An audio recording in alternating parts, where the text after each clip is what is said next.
welcome to our podcast. So that's episode 1. We talked about love. We talked about our life. Talked about us. That's what we talk about. Love, major lessons. Career. We talked about career. Side stories. Si Hosier, napag-usapan namin. Korean novelas. Korean novelas. Yung hobbies and our disdain for smell. Bad smell. And what more? And the major life lessons. Nalait din kami, of course. Yes. That will never be ilalagay ko to sa umpisa para alam niyo yung papasukin niyo. So, yun. Hello, welcome to Kayod Kayod para para sa sa Kape! Woo! Uy, sabay tayo. Ano yun? Comment ba yun? Or inutusan mo? I'm so proud. Okay. I'm so proud na sabay tayo without, Okay, so, magsisimula na po kami. Ano ba sabihin natin? Magsisimula na po kami. You probably know us if you're watching this first episode kasi shinare namin sa inyo. Thank you for your support. Please like and subscribe. And share. And make us rich. Yes, please. Okay. So, ano ba yung podcast natin? Yeah, what is the purpose of this podcast? Feeling namin kasi marami kaming insights, marami kaming nuggets of knowledge that we want to share with the people of God. They're not necessarily correct. And they're not necessarily world-changing. Pero, if we can change someone's life, kahit konti lang, like yung tipid tips namin, okay na yun. I think, feeling ko kasi, hindi enough na friends lang namin yung nakakarinig nun. Correct. Tapos yung friends pa namin, hindi na-appreciate. So, baka meron maka-appreciate sa inyo nung i-share namin. Yes. So, ang first episode namin ay getting to know. So, since Kayod para sa Kape to, we have our coffee. I recently bought my own coffee maker, pero hindi ko pa na-mix yung timpla ng kape at saka ng gatas. So, napadami yung gatas ko. So, this is 1 shot from Starbucks and soy milk. Yung sa akin, ang usual order ko talaga ay yung barista drink na walang brevet. But for this one, I am... Ano yun? Anong laman? Anong laman? White mocha americano. Na usually Ilang shots? 4 shots siya kapag venti. Girl. Pero sa umaga, ang ginagawa ko ay 5 shots. Seryoso nga! Hindi mo ba ako kilala? Apparently not. Kasi sa gabi kita nakikita eh. Kaya nga marami akong energy sa gabi. Kasi, okay. 5 shots yung iniinom ko a day.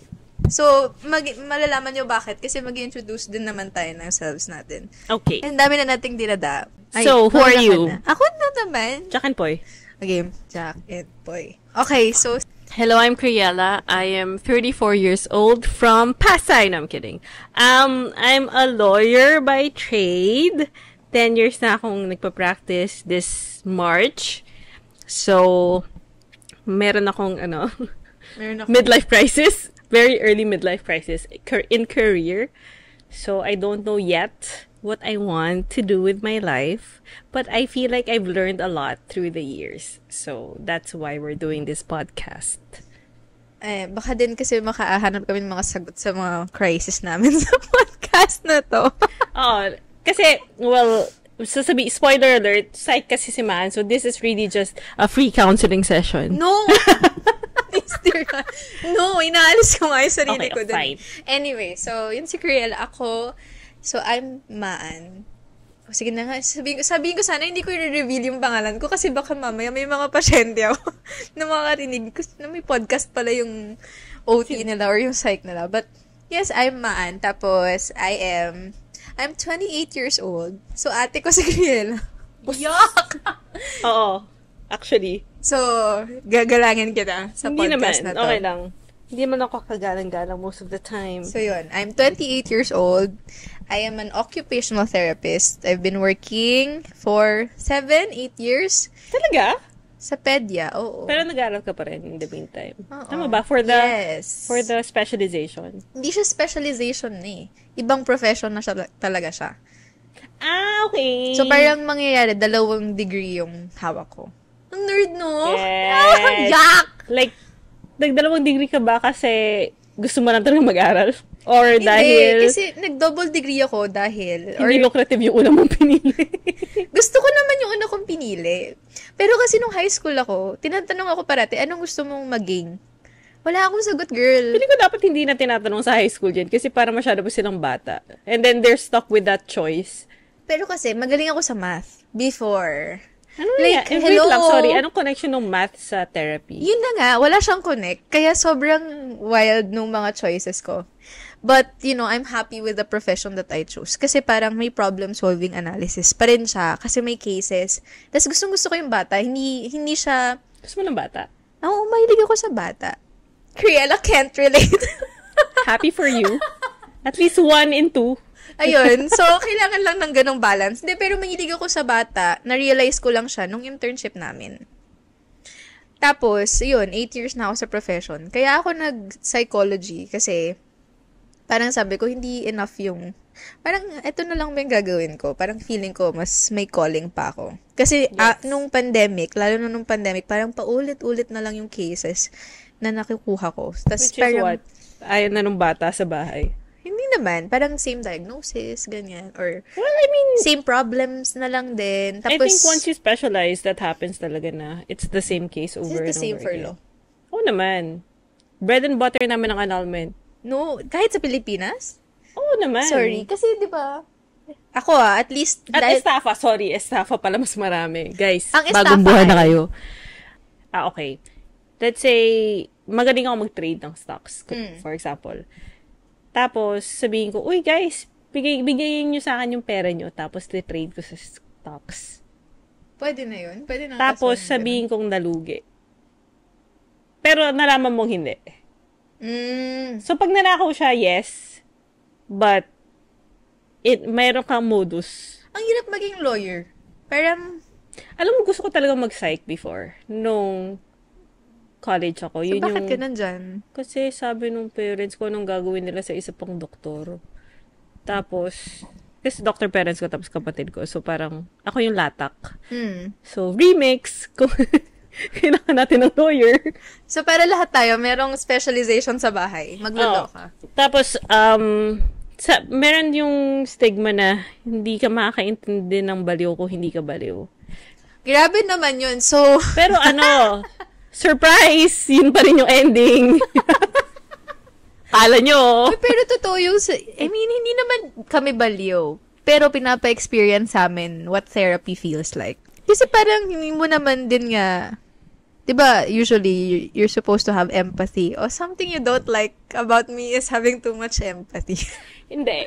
Okay. Mamaya na yun kasi maraming kwento I doon. like her empathy, but I also Sometimes. see how it affects her negatively. So yun, something that she always tells me. And something that everyone might, kung mabait ka masyado. Hindi mabait ang empathy eh. Marami kasing variance eh. Pwedeng mabait ka lang, pwedeng empathetic ka lang, pero wala kang ginagawa. Like Pwedeng you. people pleaser ka. Pwedeng Like one of our friends. you go above and beyond people pleasing, pero hindi ka na masaya. Ako yun. So, marami naman siyang types. Gets? Ako yun. Bakit hindi mo pa mag-name drop habang naglalagay ka ng example? Pero no, sinasabi ko ng widely na parang, lalo na sa Filipino culture, meron yung duty, it's expected of you, na hindi ka na talaga masaya. You're not people-pleasing, you're not doing anything, pero ini-impose sa'yo. So, that's also something. Well, anyway, so nasa na tayo? do I agree with her? Sorry. Yes, I agree with her. Pero yun na nga, like, kunwari sa profession ko, ang hirap kasi, kailangan mo kasing, hindi, technically, never ka naman magiging empty canvas kapag kausap mo yung pasyente mo, di ba? Correct. So, meron at meron ka pa ring biases. Meron at meron ka pa ring experience na makaka-relate ka with them. And so, I think, last year, yung pivotal talagang year ko kasi, parang hindi mo alam kung nakaka-relate ka. Very existential lahat. Sinabi ko sa ito sa text na feeling ko kaya ka sad and depressed kasi you're empathetic. So, let's say you're an empty cup. And then the people you surround with, sa trabaho mo, let's say, are already depressed. So, you get that energy. And then in your private life, yun din. So, when you surround yourself with aerial friends, with happy friends, medyo nagbabalance out siya. Pero Puro pag bumalik anger ka- nga lang yung nararamdaman ko minsan. Sorry, ganun din yun. Pati sa empathy, pati yung anger nila. So, pati ako angry na rin ako minsan. Which is something, by the way, na hindi ko nararanasan madalas. Anger. Anger, okay. Yeah, well, before my last ex, hello guys. Hindi Drop ako by sa nagagalit. comments kung ex kayo ni Criela. hindi ako nagagalit. Like, hindi ako nagtatanim ng galit. Kahit anong gawin mo, bye. Bye na lang. Ayoko na magalit. Pero congrats to my last ex. Ikaw lang yung tinanaman ko ng galit. And lumalago naman yung puno. It's very... Lagi na lang siya. buhay na buhay pa din siya. Lagi na lang siyang galit ngayon.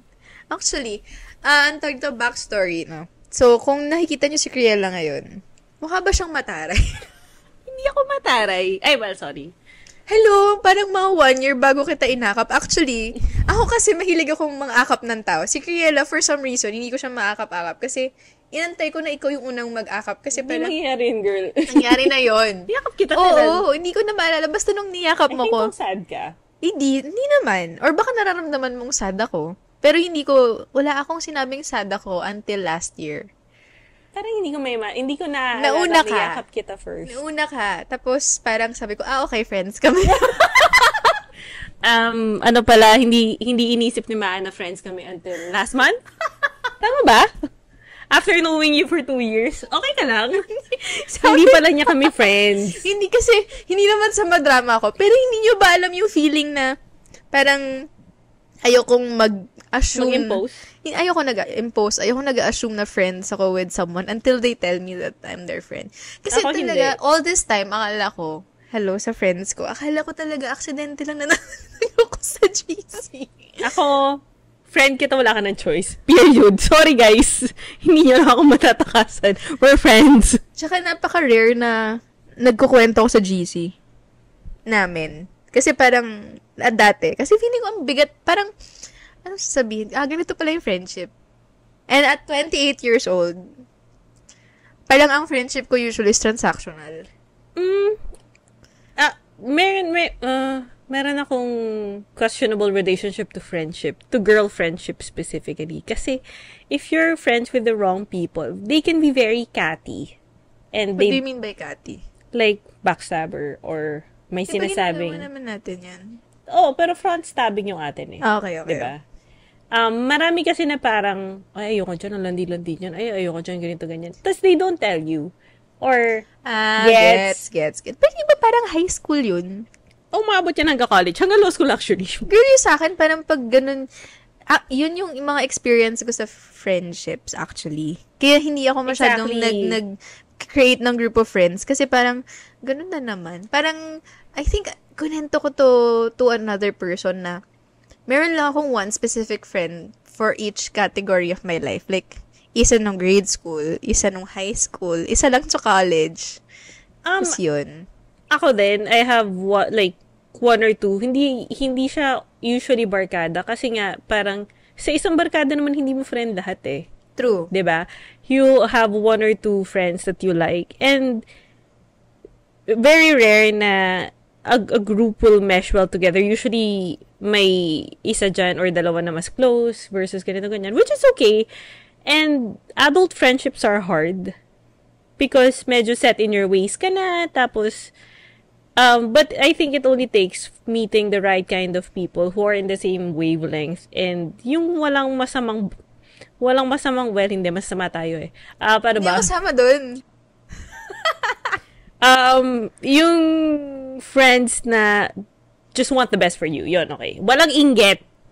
Yeah, walang yun. inggit. Walang inggit, True. walang agawan ng jowa. Nangyari na sa'yo yun? Sa friendships ninyo? Na nagagawa ng jowa? Meron na nangyari sa akin, yung jowa nila may gusto sa akin. Ang ganda talaga. Ay, sorry. Ang ganda niya. Hindi, but it's not nice. Kasi whether you like the person or not, ikaw yung blamed Ikaw eh. yung nilalagyan ng Ikaw yung may mali sa- kasalanan kasi syempre di nila mablame yung jowa nila kasi mahal Ganun. nila yun eh. What the It's always like, inagaw mo kasi, inakit mo kasi. Girl, Well, ano yan, law school? hindi ko na working sasabihin kasi baka mapalon. No, it's happened more than once. Ganun talaga yata kapag maganda girl. Hindi. Kasi hindi nangyari sa akin yun. Or at least, I don't know. Hindi pa. Wag na. No, Hindi pa. girl, kayo na lang yung kaibigan ko. Medyo kadiri naman siguro kung nangyari yun. Parang, no, thank you. But, ewan ko, sa akin kasi, sa friendships ko, hindi ko alam kung sheltered ako. Or, talagang masyadong academic na sobrang liit nung circle ko. So, like, let's say, geeky and nerdy ako nung high school and nung nung grade school. So, lahat ng mga high school students, they always go out. So, by the way, sa province kasi ako nag-high school. And then, alam mo yung usually na itong school na to, partner nila parati yung school na to, tapos maglalandian sila. I've never done that nung high school. All girls ka ba? No. Co-ed na kami, hindi pa ako lumalandi, Mi. Okay lang yan. High Ganun school ka talaga naman. kasi sinusundo ako ng nanay ko every 5 p.m. Ma! Girl, hindi ako pwede mag-sleepover hanggang college. Hindi rin naman ako nakakapag-sleepover. Yung sleepover ko lang nung high school ay mga competition. Tapos ang katabi ko ay teacher. So, I don't think naman. Medyo wild, no? Tapos, wild in a sheltered way. Pero wala talaga. So, na-experience ko pa na nasi-single out ako nung high school dahil lang. Kasi hindi ka sumasama. Hindi, ayaw na lang ako kasama. Kasi nga, nerdy, geeky, or parang nasa top ng class. May ganun. Wow! I mean, smart, sorry. Smart shading. Can't relate. Pero yun, parang, hindi ko alam. I think that was until second year. And parang may ganung vibe. Pero going forward naman, medyo umokay naman na. Pero may mga ganung may backstaban. Girl, ako din naman. I don't like that talaga. Kasi parang ako, kung ayaw mo ko, sabihin mo na lang. Hindi naman kita kakausapin. Kasi I can do, masyado ako magaling maging mag-isa. So, yeah, okay. Masyado ako magaling maging mag-isa na even nung college. Magaling ka mo mag-isa o wala kang choice, kaya gumaling ka na lang dun. Masyado, I don't know. Okay. I don't know. Doesn't matter. But The result is what matters. the result is that I can be by myself. And I Okay. think that's a strength of mine. Yeah. Kasi, hello, I live by myself. Tapos meron nung college naman, meron akong group of friends. Pero eventually, parang masyado nang, hindi ko kaya yung, mga may backstaban nga, ganyan. Or may sinasabi na nagugulat ka na lang, parang, may ganun pala. Tapos parang nag-grow up mo na lang sila. Na hindi mo na lang sila kinausap. Kasi we all went separate ways din naman. And, yung parang sa akin, yung mga friends ko nung college na, bigla akong kakausapin or kakamustahin ako, yun yung mga kausap ko talaga before. Parang tried and tested na. Tapos, nung nag-work na ako, meron na ako mga friends talaga. And for some weird reason, hindi ko pinili yung mga ka-school ko. Like, I really went out of that. Kasi medyo click-ish. Oo, click-ish naman talaga. Until Ang college. mundo, actually.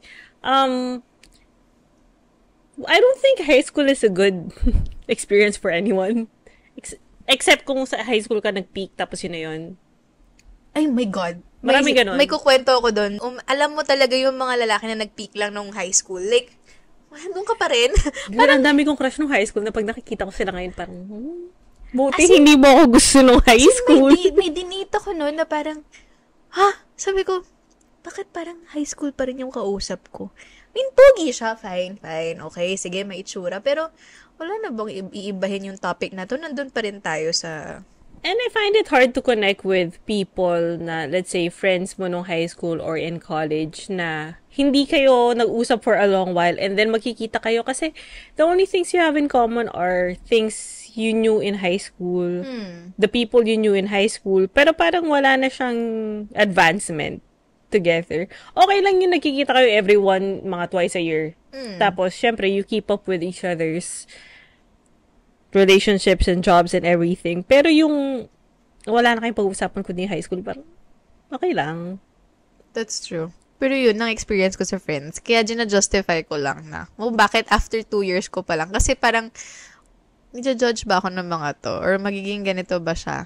Or, alam mo yun, medyo messed up lang talaga. Parang masyado kang empathetic to not have sense the friendship. Feeling ko your mind is overriding your... There's a chance na parang, kasi, ang tawag doon, last year was so hard na parang, the past 2 years were so hard for me na, parang, hindi ko din, lahat ng strengths ko were seen as weaknesses then. I think if you're with someone kasi who makes you feel like there's something wrong with you, you feel that na parang mali yung hulog. Do you know that term? So, if you're questioning one aspect of your life, you tend to question all aspects of your life. And hindi nga siya halata eh. Parang hindi ko naramdaman na ganun yung nangyayari na sa akin. Kasi ingrained sa'yo eh. Until it was parang, oh my God, everything is too heavy already. So, parang nagulat ako when I tell friends na ito na yung pinagdadaanan ko. And they're like, huh? What? You should have told us. And I'm like, okay, and if I told you, baka kasi gawin nyo lang din naman yung sinabi nung ex ko na parang, nasa utak mo lang yan. I mean, I know you guys do. This is the importance of peer review, guys. Para hindi kayo nagagaslight ng gising na gising. Tanghaling tapat. Feeling ko that's also what's good with, well, friendships in general. Like, girl friendships, of course. Guy friendships, pwede na. Minsan kasi abangers din yung guy friends eh. Pero with girl friendships kasi, we usually have the same experiences. You will find someone na naka-experience na yan. Of course, to different degrees, but malaking bagay yung... Pero meron din akong, parang meron din ako experience of friends right now na parang, they all knew pala that this person wasn't good for me. And then no one told me about it. And they were basically, and I know that they come from good intentions and good heart because I know that they are good people. Pero they did not want me to, ayaw nila himasok dun Mahirap mag-comment sa relasyon ng iba. Yun na nga. Lalo na kung wala kang balak iwan yan. So, yun na nga. Parang masaya naman siya eh. And I was like, don't you guys know that I cry every night? But yung Hindi, kasi hindi mo rin sinasabi. Because I'm so used to being by myself. Which is a strength, as mentioned earlier. But It's a strength, but also, self-isolation is different from solitude. Okay? O, di ko nang perfect. Anyway. O, di wow. di fine. Coming from a non-psych. Kaya kami kailangan mag-usap eh. Kasi nagiging psych ko siya, tapos ako yung magsa-psych sa kanya. Which, by the way, sinike ko pala siya. Tapos parang, Pinaiyak niya ako, tapos sobrang saya niya, tapos umiiyak na rin siya. Yes, napaiyak ko si Criella. But in my head, oh my God, umiiyak si Criella. I'm only but a human being. I have emotions as well. Empathy. Too much, actually. Pero yun, parang, now, minsan... Sorry, walang too much empathy. It's only bad if you practice it with the wrong person. And something that needs to be highlighted is that empathy needs also to have boundaries. And this is something that you mentioned to me all the time that we talk about this. Parang empathy needs to have boundaries, and sometimes you also need to come. Empathy is a skill. And it's not would you say that empathy is innate? I feel like it's a skill. Or something that you've learned. I feel like may mga taong predisposed to empathy. Pwede. Merong mga taong predisposed to apathy. It depends on your environment. If you grew up na parang, syempre, maraming emotion yung pamilya mo, you'll be more apathetic. Kasi parang you put a wall na ayoko nitong energy nito. Pero, if you're craving for love and affection, because you grow up in a family na hindi affectionate, then, so we're all environment. So, parang nature-nurture kind of thing. Oo. Pero feeling ko, people have a certain, ito yung naisip ko sa empathy. Lahat ng tao, meron silang empathy. May level of empathy sila. Iba-iba lang yung levels nila. So, like, alright, so, you could have, like, a 10% empathy. I could have 80%. Pero, it's something that you can learn. It's also person selective. Kung kanino ka empathetic. Yun yung actually marami kailangan kasing mong... sa mundo, I feel the world's problems. Oh my God, namamatay na yung Grabe yung dati. Forests natin. Sa pandemic, yung parang pag-open mo ng Facebook, puro namamatay na ng COVID. So like parang, shocks, ayoko na magbasa ng news. Kasi saka maraming parang they only exercise empathy when it's in their doorstep. Siyempre. Yung mga ganun. Oo. So parang for me, as someone who, and I think it's because it's also part of my job. And I do enjoy having to help people na because I was able to understand what they're going through, diba? So that's also why I was attracted to taking psychology. Parang ngayon na isa sa buhay ko, masyado ko namang isinabuhay, nawalan ako ng boundaries. So parang ngayon yung this is the year of setting boundaries for me. Well, nangyari na kasi sa akin, like, of course, with most exes, with most relationships, na Not you all. are heavily influenced by your significant other. Diba? Kasi, everyday mo kasama, everyday mo kausap. Hindi nga, diba? Sino? Hindi Ikaw? ko nga laging kasama. Sorry, ako yung sinasabi ko. Okay, me. Na their mindset, you kind of adapt it. Whether you like it or not, whether you think it's right or not, the fact na lagi mo sila naririnig, you'll adapt it. And then, this is the longest I haven't had the relationship, which is a bit over 2 years. So, since I start ako mag-jowa, may jowa na ako. So, imagine the level of influence na parang papalit-palit yung nag-i-influence sa'yo na tao. So, it took being single to finally find na, okay, this is me pala. This is how I like it. Okay, I don't like that. So, all this time, you haven't been sick? Like, how long? What's the longest? What's the longest you've gone without a boyfriend? Or without anyone you're, parang dating at least? This is the longest I've been single. Pero before this, siguro 1 week. Wait lang. Shocked faces, everyone. 1 week? Girl! I know! Pero kasi, kaya nga sinasabi ko sa'yo, I used to be a people pleaser. I can't imagine it. Ako rin, huwag na natin imagine na parang, You, people pleaser, pero ngayon lagi parang na lang you siya chip nag-no. parts of you that they don't like. That's true. Ang hirap nun, And na parang, I went through that. I've gone through whole relationships na ayokong to enter into that relationship, pero, You went into it pa yeah. rin. So, pikon lang ako the whole time. Kasi nga, What the heck? feeling ko, like, I don't wanna make anyone feel bad. I don't wanna make anyone feel ugly or masama silang tao. So, parang, sige na, gaano ba katagal ako? Sige, 6 months, kaya naman siguro to. Gets? What? Exactly. I mean, I cannot, hindi ako pwedeng, wala akong moral ascendancy dito kasi, kasi ginawa ko din siya. Mas matagal pa sa 6 months. At ganun. Kasi boundaries. Wala tayong boundaries. Yun, okay na, meron ako. Ikaw Meron na rin ako. Hello? Unti-unti ko siyang inano ng brick by brick. Okay? Kaya ko kasi maging single kasi before yung ex ko na bad experience, I was single for parang 3-4 years. Matagal. Kaya I thought, Solid na yung foundation. solid na. Tapos biglang after the first month, oh, you're too sensitive, huh? And then I was trying, parang, no, that's not it. Pero ang galing. Choice in men din kasi. Oo nga, eto na nga eh. So, kailangan peer-reviewed talaga. At saka, it helps na may, eto, ang tanong ko kasi dyan is that, parang, papaano kapag merong sinabi yung boyfriend mo or yung partner mo and yung mga problems ninyo, ano yung extent nun na you're sharing to your friends and you're just discussing it with your partner? Feeling ko, of course, you don't share everything with your friends, especially if you wanna fix it kasi your jowa will just get a bad rep. Okay? But at the same time, you need to be very self-aware na, okay, I'll give you an example. May gaslighter din akong ex, pero since mataas ang tingin ko sa sarili ko, I suffer from high self-confidence. Penge ako.